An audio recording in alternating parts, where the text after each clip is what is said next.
பிரதமரை நம்பும் பிரேமலதா அதிமுக கூட்டணியில் தொடர விருப்பம் தெரிவித்த தேமுதிக தொண்டர்கள். என்ன செய்ய போகிறது தேமுதிக தலைமை?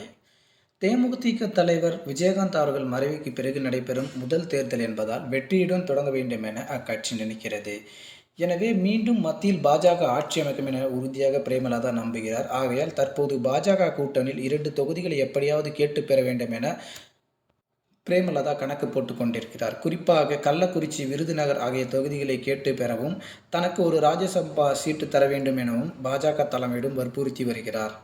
ஆனால் கட்சியின் முக்கிய தலைவர்களோ அதிமுக கூட்டணியில் இணைந்தால்தான் நாம் நம்பத்தகுந்த வெற்றியை பெற முடியும் என பிரேமலதாவிடம் வலியுறுத்தி வருகின்றனர்.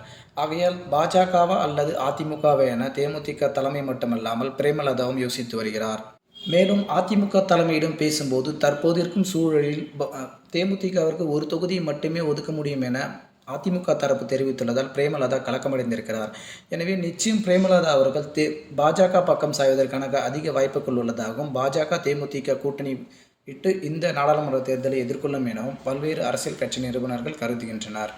தொடர்ந்து அரசியல் சார்ந்த காணொலிகளை தெரிந்து கொள்ள நம்முடைய சேனலை சப்ஸ்கிரைப் செய்யுமாறு அன்போடு கேட்டுக்கொள்கிறோம். நன்றி, வணக்கம்.